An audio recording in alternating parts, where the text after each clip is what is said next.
Senhor de infinita bondade, venho lhe agradecer por tudo o que tem nos dado, por este momento de reflexão que nos dá alento a nossas incertezas e aflições, sabendo que o Senhor escreve certo em linhas tortas e que se ainda somos tortos e temos consciência disto, possamos levantar e mesmo com os joelhos desconjuntados, corrigirmos as linhas.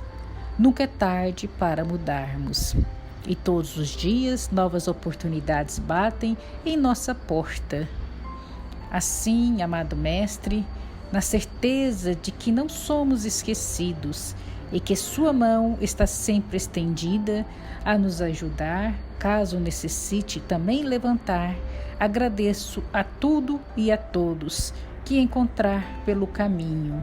Assim seja. Eu, porém, entre vós, sou como aquele que serve. Jesus. Está em Lucas, capítulo 22, versículo 27. O discípulo sincero do Evangelho não necessita respirar o clima da política administrativa do mundo para cumprir o ministério que lhe é cometido.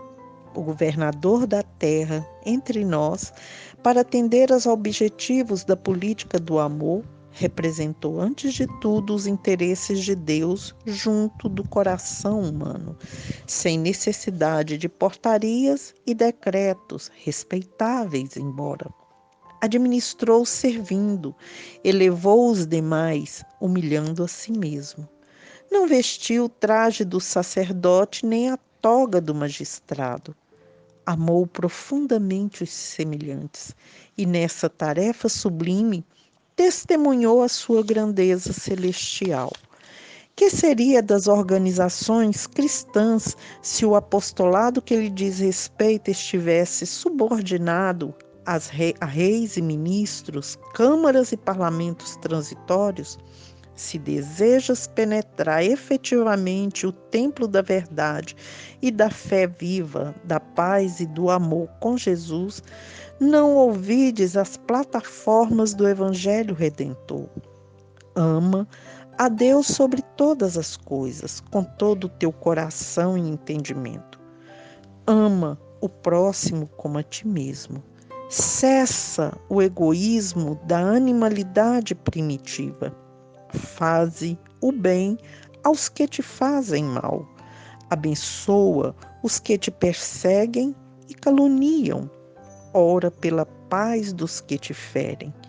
Bendize os que te contrariam o coração inclinado ao passado inferior. Reparte as alegrias de teu espírito e os dons de tua vida com os menos afortunados e mais pobres do caminho. Dissipa as trevas, fazendo brilhar a tua luz. Revela o amor que acalma as tempestades do ódio. Mantém viva a chama da esperança, onde sopra o frio do desalento. Levanta os caídos, sê a muleta benfeitora dos que se arrastam sobre legiões morais. Combate a ignorância, acendendo lâmpadas de auxílio fraterno, sem golpes de crítica e sem gritos de condenação. Ama, compreende e perdoa sempre. Dependerás, acaso, de decretos humanos para meter mão à obra? Lembra-te, meu amigo, de que os administradores do mundo são, na maioria das vezes, veneráveis prepostos da sabedoria imortal, amparando os potenciais econômicos, passageiros e perecíveis do mundo. Todavia, não te esqueças das recomendações traçadas no Código da Vida Eterna, na execução das quais devemos edificar o reino divino dentro de nós mesmos. Olá pessoal, boa noite. Hoje nós vamos falar aqui a respeito de um tema que na verdade é um título de uma obra importante da literatura espírita e que trata aí de vocação, na verdade de missão, por assim dizer.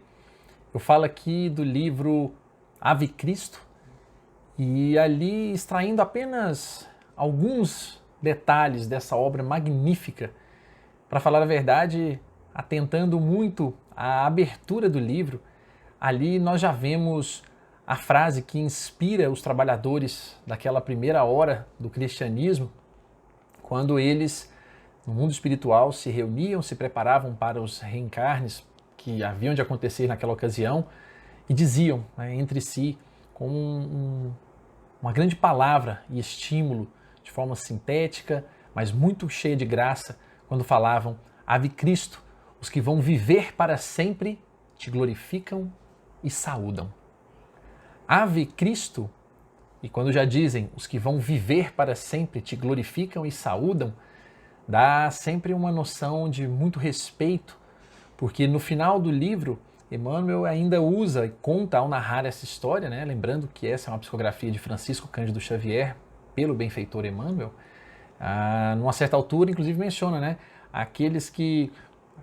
os que vão viver para sempre e que aspiram à glória de servir em teu nome, e que aspiram à glória de viver em teu nome. Desejam de verdade viver conforme o Cristo havia nos ensinado, ou pelo menos nos deixado a forma ou a estrutura de ser. Então, esse Ave Cristo é, na verdade, um gesto, uma forma de se falar, uma demonstração de deferência antiga, mas que vinha carregada de uma energia, de uma alegria, de um respeito muito grandes, ressaltando a figura que ali estava. Então não é por outro motivo que nós vemos, por exemplo, na situação em que o anjo procura Maria, dizer-lhe Ave Maria. Era, na verdade, uma forma de se dirigir àquele que, na verdade, demandava um respeito, uma graça, um carinho, uma hierarquia, por assim dizer, mas uma hierarquia cheia de realmente respeito.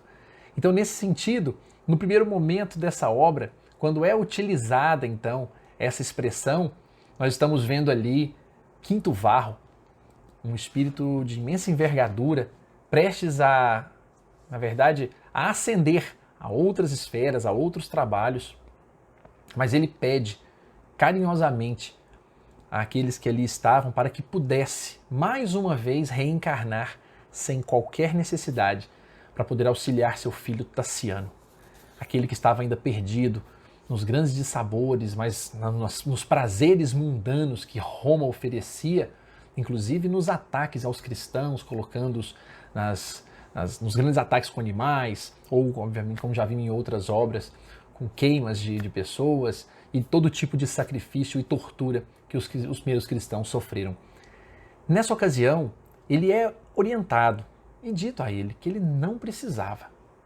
Mas nesse primeiro momento, então, ele abraça, ainda no mundo espiritual, vai ao encontro do filho, que demora a lhe perceber a necessidade e a presença, e quando então lhe pega no colo, fala então para ele, diz esse grande chamamento, Ave Cristo, aos que vão viver para sempre, te saúdam e glorificam. E então reencarnam. E aí, pela história do livro, me perdoem por entregar um pouco da situação, mas ao final da existência, Quinto Varro não consegue, por assim dizer, trazer o seu filho para esse espírito renovado que o cristianismo, né, exigia ou precisava naquele tempo. E ele desencarna, mas posteriormente reencarna e volta agora como filho adotivo, agora já Quinto Celso, outra figura, outra perspectiva, mas com o mesmo grau evolutivo que permitiu ele reencontrar. E aí sim, nessa oportunidade, ele já consegue então, por todas as questões que o livro envolve, que não haverei de contar aqui, para não tirar o prazer e o brilho dessa magnífica obra, termina então conseguindo levar o seu pai adotivo, aquele que fora seu filho em outra experiência, aos mesmos suplícios, às mesmas dificuldades, às mesmas torturas, para que então conseguisse ver, enfim, o sentido e o significado da missão de Jesus aqui na Terra. E nesta hora, repete-se então aquele convite, aquele chamado, Ave Cristo, os que vão viver para sempre te saúdam e glorificam. Esse chamado, na verdade, era uma espécie de frase que se opunha exatamente ao que era natural àquela época, quando os gladiadores se reuniam nas arenas romanas e diziam a César: Ave César, os que vão morrer te saúdam e glorificam. Então, de alguma forma, os cristãos daquele período se abraçavam de uma maneira diferente ao fazer uma menção ao rei da terra, César, Ave César, os que vão morrer te saúdam e glorificam, quando iam entrar então nas grandes disputas e brigas nos circos romanos. Eles, na verdade, os cristãos adotaram uma forma diferente ao dizer: Ave Cristo, os que vão viver para sempre e não morrer te saúdam e glorificam. Nessa perspectiva, a gente percebe que Emmanuel volta a trabalhar nesse mesmo contexto, quando trabalha a mensagem, é a santificação. Nessa mensagem, ele aborda com muita clareza que Jesus, no Evangelho de João, pede para que o Pai santifique os apóstolos, dizendo lá no capítulo 17, santifica-os de verdade. Não era que o objetivo de santificar não era entregar aos homens, claro, como diz Emmanuel, palácios, condições positivas, prêmios, brindes, quaisquer circunstâncias que fosse presenteá-los para manter a situação material positiva, privilégios, por assim dizer, particulares. Mas no sentido de que, muito mais, inclusive, uma expressão belíssima que Emmanuel utiliza nessa própria mensagem ao dizer que Jesus não requisitava, nesse caso aqui, recompensas banais de periferia. Recompensas banais de periferia são exatamente, muitas vezes, aquilo que nós pedimos para atender aos nossos prazeres e sabores momentâneos, mundanos. Emmanuel entende que a santificação, o objetivo, por exemplo, quando um quinto varro se propõe a vir a este mundo para poder auxiliar uma, e claro, outras tantas que ele fez isso com muito vigor naquela existência, é na verdade a santificação que prepondera o engrandecimento espiritual, a iluminação própria. E nesse sentido, buscando o caráter de perfeição, nós não vamos aqui entender isso como pequenas coisas. A santificação está assim associada ao espírito de entrega, de dedicação, de sacrifício, que muitas vezes nós sequer entendemos, porque muitas vezes estamos sempre achando que isso é um sofrimento, quando a proposta de entrega é, na verdade, para que nós vençamos nosso próprio orgulho, nossa própria vaidade, nosso próprio egoísmo, no sentido de imaginar que toda essa proposta de existência, ela sempre vai estar associada à presença de Jesus e às entregas que ele fez por nós. Então, quando nós entendemos cicatrizes que temos, sejam elas morais ou físicas, como tortura ou sofrimento, para muitos desses era, na verdade, uma oportunidade de mostrar que eles estavam dispostos e prontos a oferecer algo ao mundo, e não apenas a si mesmo. Como disse, Quinto Varro não precisava sequer ter nascido, e pediu para vir. E nós vemos Emmanuel mencionando espíritos como esse em várias oportunidades. Célia, Alcione, em várias ocasiões, espíritos que não tinham necessidade de voltar, por assim dizer, e o quiseram fazer, seja por missão, seja porque tinham um interesse em fazer algo realmente positivo. Então, muitos que vão, na verdade, que querem essa santidade para si, nós precisamos aos poucos entender que não se torna aqui de se tornar perfeito. Longe disso. A santificação, quando nós vemos falar dos grandes santos, nós precisamos aos poucos entender que a proposta não é exatamente essa perfeição e pureza, mas do contrário, é entender que vai ser necessário, como santo que se pretende ser, tolerar sarcasmos, tolerar ataques, tolerar afrontas, tolerar padecimentos, faltas, necessidades materiais e espirituais também, escalar certos calvários que nós muitas vezes sequer estamos preparados. Então, segundo Emmanuel, esses colaboradores, na verdade, de modo geral, que passam muitas vezes desapercebidos no meio da multidão, são aqueles que vão se resgatar, se salvar usando suas próprias aptidões, não para si mesmo, mas pelo outro. Uma entrega verdadeira de fazer o bem àquele com quem se caminha, com quem está ao lado. Então esses dons recebidos vão fazer com que nós descubramos o que eu vim fazer aqui, quais são as minhas atividades, as minhas potencialidades. Nós vemos no livro dos médiuns, por exemplo, Kardec questionar e discutir isso com os espíritos e trazer um relato profundo sobre por que nem sempre a mediunidade se manifesta de maneira ostensiva apenas em espíritos puros, bons, mas do contrário, em quaisquer condições, sendo aí uma condição física, porque na verdade uns possuem certos dons, mas nesse caso imaginando que é uma aptidão orgânica, física e espiritual associada, por que não entregar apenas àqueles que sabem fazer o bom uso dela? Exatamente porque, como na parábola do semeador nós vemos, são entregues sementes a todo tipo de terra. Cabe a ela, na verdade, em condições, frutificar e fazer isso caminhar bem. Então, pensando nessa forma, nós hoje temos a condição de imaginar qual a nossa vocação, qual o nosso objetivo nessa existência, o que nós viemos fazer aqui. Se nós formos analisar as perguntas, especialmente ali 132, 200, especialmente a 132, 270 do Livro dos Espíritos, nós começamos a desconfiar a partir daquilo que nós sabemos fazer. Há pessoas que são propensas a uma atividade artística, outros já são propensos a atividades matemáticas, outros já propensos aos grandes saberes de história, da linguagem, do português, cada um no seu local. Mas independente desta vocação que já nasce conosco, que nós já trazemos para cá, a ideia de vocação não está só associada àquilo que nós já fomos, mas também àquilo que nós pretendemos ser. É um chamado, verdadeiramente um chamado, um algo divino, um algo interno que nos convida a fazer coisas as quais nós sequer imaginávamos que seríamos capazes, mas de repente nós temos vontade de fazê-lo. Voltando a Quinto Varro, ele na verdade não veio só com a sua bagagem, mas ele também vinha com um desejo profundo e honesto de fazer coisas, especialmente por aquele filho que ainda não havia conseguido fazer. Então, essa necessidade de provas novas, de experiências novas, é também um caráter vocacional, aquele caráter das intuições que nós carregamos, de às vezes imaginarmos-nos em certo local, fazendo certas coisas, colaborando de maneira muito especial e não nos escondendo. E é por isso que a ideia e a figura trazida por Leon Denis também, de que todos nós somos como uma grande orquestra.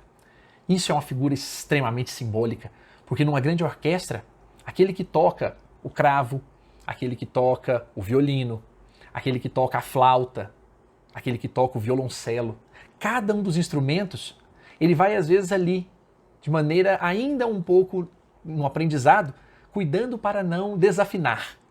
Mas quando essa orquestra começa a funcionar da melhor maneira, significa que todos estão entregando o seu melhor. Seja pelas aptidões que já possuía, seja pelas provas e as experiências do estudo, da intensidade, do desejo de fazer o melhor agora, nessa existência.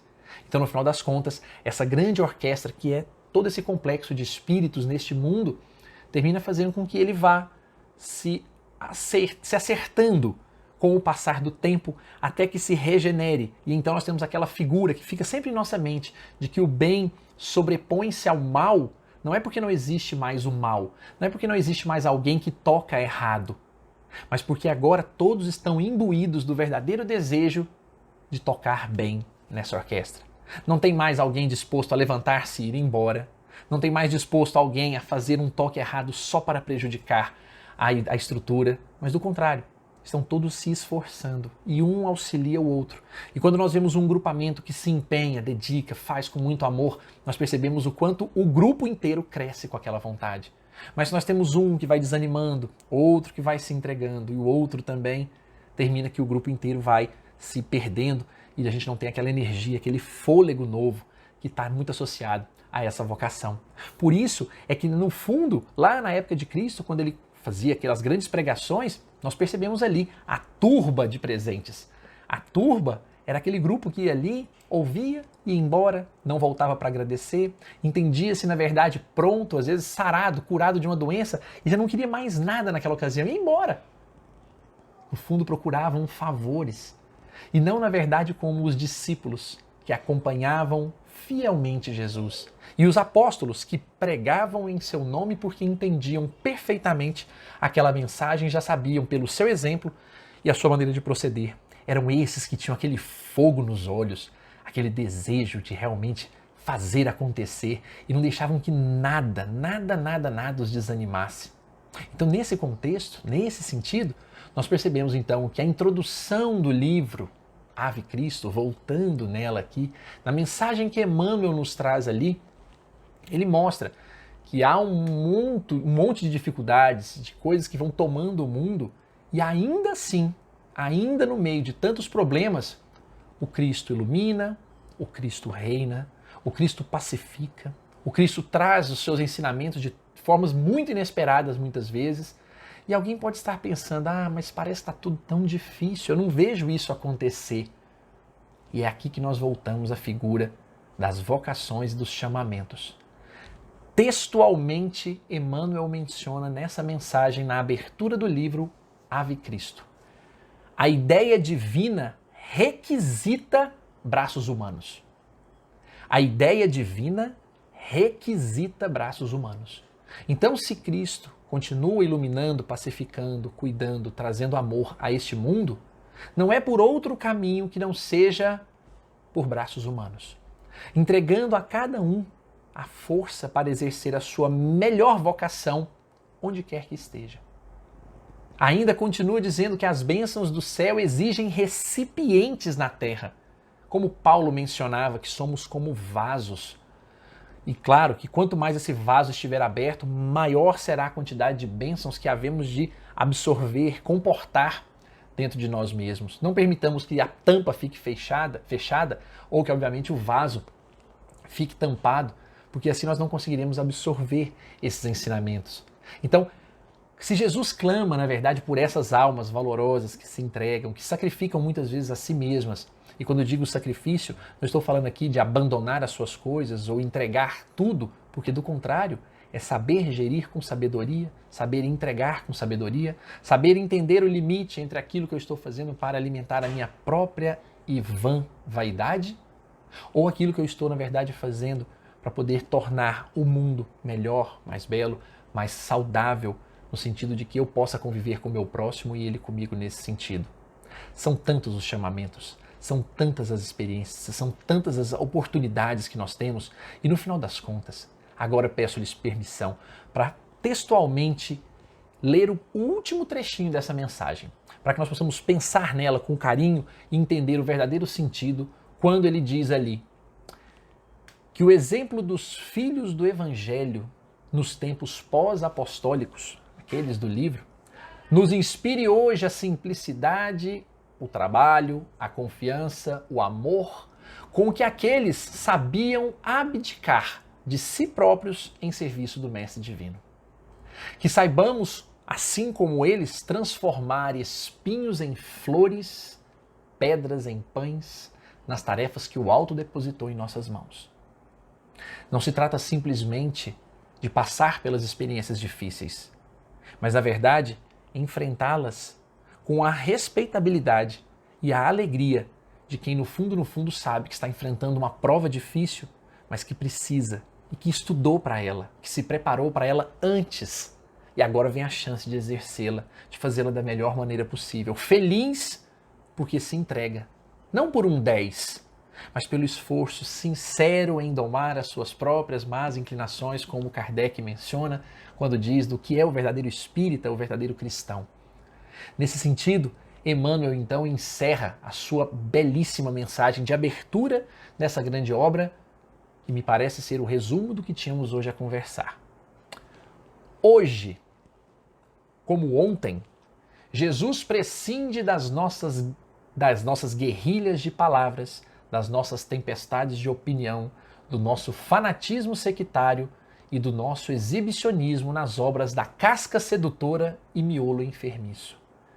Jesus não precisa, não será necessário e não vai ser por esse caminho que nós vamos conquistar ou transformar esse mundo, por nossas guerras de opinião, por nossas tempestades de ódio, o nosso fanatismo de não perceber o que o outro tem também a entregar, o nosso exibicionismo, mostrando uma casca toda bela, mas no fundo com a alma enfermiça. Jesus precisa dos trabalhadores verdadeiros. E como vai ser trazido e mencionado exatamente aqui, no último parágrafo, ele então conclui o benfeitor nos dizendo: o excelso benfeitor, acima de tudo, espera de nossa vida o coração, o caráter, a conduta, a atitude, o exemplo e o serviço pessoal incessante. Únicos recursos com que poderemos garantir a eficiência de nossa cooperação em companhia dele na edificação do reino de Deus. Então essa súplica de Jesus, na verdade, não é para que nós encontremos uma vida de dissabores, como se isso fosse uma grande tarefa. Não o é. Para aquele que não está pronto para enfrentar ou que não quer enfrentar, isso é muito mais uma tortura. Mas em cada um de nós, descobrindo a condição, imaginarmos ao nosso redor, aonde eu posso, na verdade, me sacrificar e me entregar pelo bem coletivo. Quando eu abro mão de alguma coisa específica para que possa fazer o bem à minha família. Quando eu abro mão de algo que, na verdade, é para atender apenas um deleite muito pessoal, mas que pode auxiliar aquele próximo que está andando comigo. Quando eu abro mão do meu tempo para muitas vezes entregar um trabalho melhor realizado. Mas também quando eu abro mão de um outro trabalho para poder dedicar-me à minha família. Se eu abro mão, e não digo apenas abrir mão no sentido de, puxa, eu queria aquilo, mas é de verdade entender qual é a missão naquele momento da vida, qual é a opção que tenho agora para trabalhar e exercer melhor. Nesse livro, por muitas vezes, Quinto Varro e outros tantos, na incerteza sobre qual seria a missão, muitas vezes sonhavam, imaginavam missões gloriosas, grandiosas, mas acabaram, na verdade, percebendo que naquele instante a missão era pontual. Pensando nesse sentido e nesse caráter, que nós possamos entender as nossas vocações, não apenas como aquilo que temos uma aptidão, uma propensão a realizar, mas que possamos imaginar também o que nós podemos fazer de melhor. No nosso grupo mediúnico, podemos nos dedicar mais? Façamos. Se no trabalho de assistência social podemos fazer melhor? Façamos. Se podemos evangelizar melhor? Façamos. Mas se do contrário, nesse momento, a experiência, o nosso trabalho, é o grande objetivo que precisamos encarar, não apenas para encher contas efêmeras de banco, mas com o objetivo real de transformar algo, modificar uma comunidade, fazer algo muito melhor. E ainda que não seja grandioso, seja pequenino, mas que seja feito com amor, que façamos. Jesus conta com exatamente terras férteis, mas também com terras inférteis para ali semear e deixar esses grandes recados, esses chamamentos. O chamado para todos nós vem nesse sentido e que possamos nós, todos os dias, quando cumprirmos as nossas obrigações e tivermos a consciência tranquila e serena de que fizemos o melhor, ou de que buscamos fazer o melhor, ainda que não tenhamos tido resultado, por assim dizer, mas estamos nos esforçando, construindo a cada dia um trabalho intenso, íntimo e, obviamente, em prol daqueles que nos cercam com muito amor, que nós possamos, então, olhar para o alto no final de nossa oração e dizer: Ave Cristo, nós que viveremos para sempre, te saudamos, te glorificamos e te agradecemos. Um forte abraço a todos, que Deus nos permita fazer tais reflexões com o coração repleto de ânimo e desejo de servirmos ainda mais. Uma ótima noite a todos, fiquem com Deus.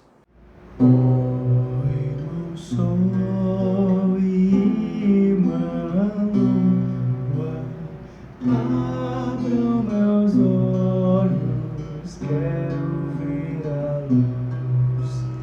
Ó irmão vento e irmã brisa, cantem pra mim canções que tragam paz. E onde eu for, leve o amor. Quando no mundo sozinho me encontrei, busquei no amor caminhos de paixão. Vi lindas flores, verdes campinas, ouvi as aves falando-me de paz. Ó irmão sol e irmã lua, quero também saber mostrar a luz. Ó irmão vento e irmã brisa, hoje eu canto